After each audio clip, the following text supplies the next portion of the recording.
Thank God for another day that the Lord have allowed us to see. It is a blessing to be once again to come to you, into your homes, houses, or cars, or wherever you may be, that you're going to be able to listen at what God has to say unto you. It is a blessing to know that the Word of God is alive and the Word of God can make you alive. Don't look down, but keep looking up, because God is able to do everything but fail. So you must believe and trust and know that you have a God that is able to bring you out of anything. Would you serve a God like that? This is yours truly, the Apostle Willie Buckner, coming to you from the Livingstone Tabernacle of Apostolic Faith Incorporated, once again to bring you some more good news that you can use. And Jesus will not steer you wrong. We coming to you from the 17th chapter of St. Luke, and we begin reading at the 27th verse. Again, that's St. Luke, the 12th chapter, and St. Luke, the 17th chapter, and the 27th verse. I'm so ready that I can't hardly get the numbers together, because the Lord is ready to give you what you need to hear. So are you ready? Are you prepared? If you're not ready, and if you're not prepared, be prepared to get ready for the Word of God, to the people of God, and it reads as thus. They eat, they drank, they married wives, they were given in marriage until the day that Noah entered into the ark, and the flood came and destroyed them all. Likewise also it was in the days of Lot. They eat, they drank, they bought, they sold, they planted, they built. But the same day that Lot went out of Sodom, it rained fire and brimstone from heaven and destroyed them all. Even thus shall it be in the day when the Son of Man is revealed. In that day, he which shall be upon the housetop, and his stuff in the house, let him not come down to make it away. And he that is in the field, let him likewise not return back. Remember Lot's wife. Whosoever shall seek to save his life shall lose it, and whosoever shall lose his life shall preserve it. As Jesus was talking to his disciples and others that was around, let them know the same thing that's happening now, it happening in Noah's time and Lot's time. They ate, they drank, they married wives, they was given in marriage, they bought, they sold, they did everything. But one thing they forgot to serve God. It's not like they didn't know who God was, because they have heard about God. It was mentioned that God have done so many things. And even if you never heard from God, you should look at a tree and know you didn't plant that tree, and you ought to know that God did it. You should even look up in the sky and know you didn't put clouds in the sky. Know you didn't put that sun up there. When it's nighttime, you ought to look up and look at the stars and the moon and know that you didn't do that. You ought to know that there was a God somewhere. But most of all, you to look at yourself. You didn't made your eyes, you didn't made your nose, you didn't made your eyebrows, your eyelashes, you didn't made your head, you didn't made your hair, you didn't made your nose, your neck, your arms, your elbows, your chin, your cheek, your hands, your fingers, your fingernails, your hips, your back, your thighs, your knees, your legs, your ankles, your heels, your feet, your foot, your toes, all your toenails. You didn't make none of it. So you ought to know that there's a God somewhere. Look at your children. Look at your wife, how she bear children. You ought to know that there's a God somewhere. Look at the dog, look at the cat, look at the birds. You ought to know that there's a God somewhere. And until you recognize who God is, you'll never know him. It's time out I've heard people say in time past, it's time out for playing church. Can I tell you something, ladies and gentlemen, boys and girls? There's never was a time to play church. You don't play with God. He's not to play with. He's not a best friend.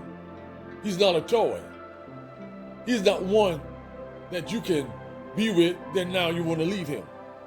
That's not the kind of God you serve. He want to do to you as he had promised that he want to do to you. Then he said, remember Lot's wife. Isn't that something? You can go so far and yet not even left at all. See, Lot's wife was running with them, but her mind and her heart never left Sodom and Gomorrah.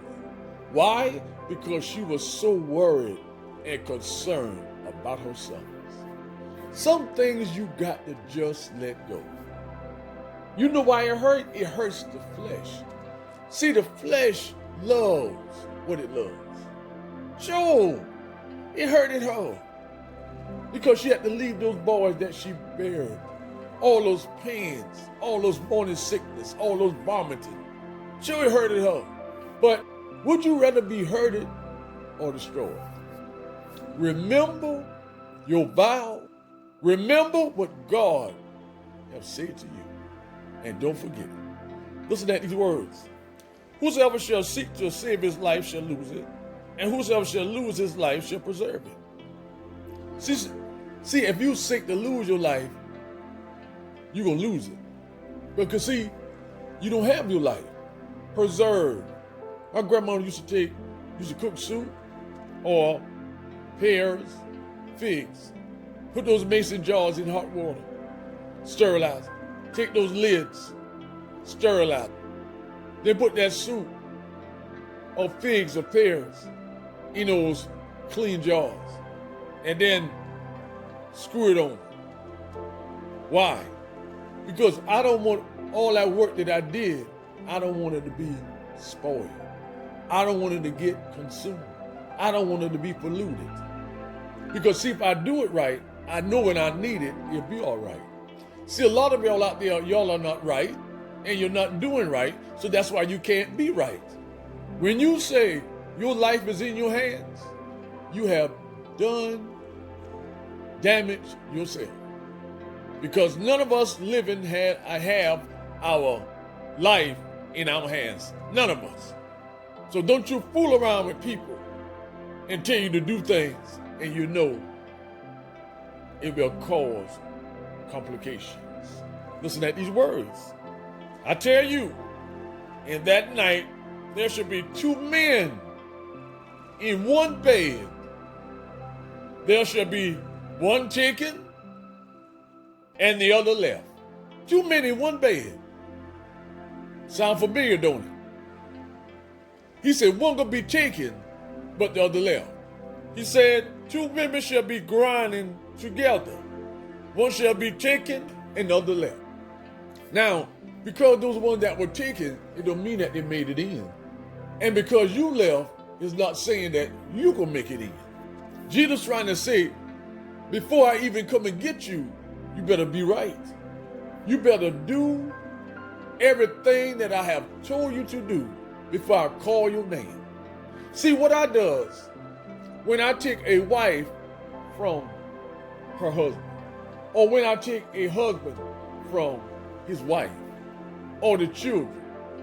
What I'm trying to tell her husband, no, I'm trying to tell her husband, and I'm trying to tell her wife that's left, you better get ready. You better be prepared, because I'm coming back again. It may be you this time. So you better get ready. Listen at these words. He said, and they answered and said unto him, Well, Lord. And he said unto them, Whosoever the body is, thither will the eagles be gathered together. Eagles fly and they soar. That's the strongest bird that's living on this earth. When it's time for that beak of that eagle to come off, that eagle will go to the hardest hill or mountain and keep hitting its head and its beak until that beak comes off of him because it's time for a new growth. So can I ask you, isn't it time for you to take off lying? It is time for you to take off deceit. It is time for you to take off the being two-faced and double-minded. It is time for you to get a new tone. And it is time for you to lay waste and lay aside every weight that so easily beset you and run this race with patience, looking unto Jesus, the author and finisher of your faith. And it is time for you to take off. And it is time for you to take off the old man and put on the new man. What are you waiting on? Ladies and gentlemen, boys and girls, it's time to take off. If you ever notice a snake, when it's time for that snake to share his or her skin, they go into hiding and it comes off. And then you look at it and you say, wow, this was a 9 foot, 10 foot, 12 foot, 7 foot snake. How can you tell its measurements? Because of what came off of it. So how can you tell me you stop lying when those words come out and they don't not be a lie? How can you still tell when you stop cursing, using profanity, or trying to curse somebody? When you open your mouth and you find out, I don't speak those words no more.